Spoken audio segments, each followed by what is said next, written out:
আজকে বার্থডে আমার ঠিকই,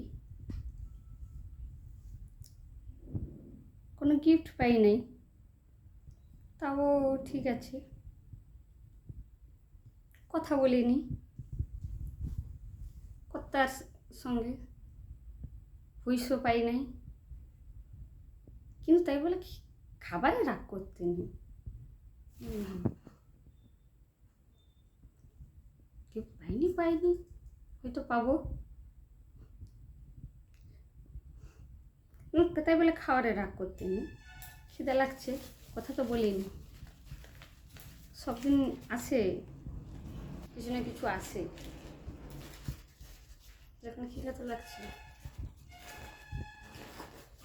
লাগছে, খাবারে রাগ করতে নেই। মিষ্টিটা খেয়ে নি, মিষ্টিটা খেয়ে নিলে কিছু হবে না। হ্যাঁ,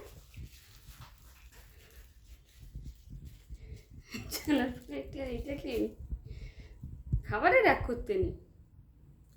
বলেন হয়তো ইয়ে হবে। জন্মদিন তো নয় আমাদের মেয়েদের, এই ধরতি পর বোঝ দিবস। মেয়েদের জীবন হচ্ছে ধরতি পর বোঝ দিবস, জন্মদিন দিবস নয়, জন্মদিবস নয়, ধরতি পর বোঝ দিবস। খাবারে রাগ করতে নেই, কেউ কোনোদিন সময় খাবারে রাগ করো না, যা আসবে তার খাবারটা খেয়ে নেবে, তারপরে রাগ ঝগড়ার অভিমানটা তো রইবে, খাবারে রাগ করতে নেই।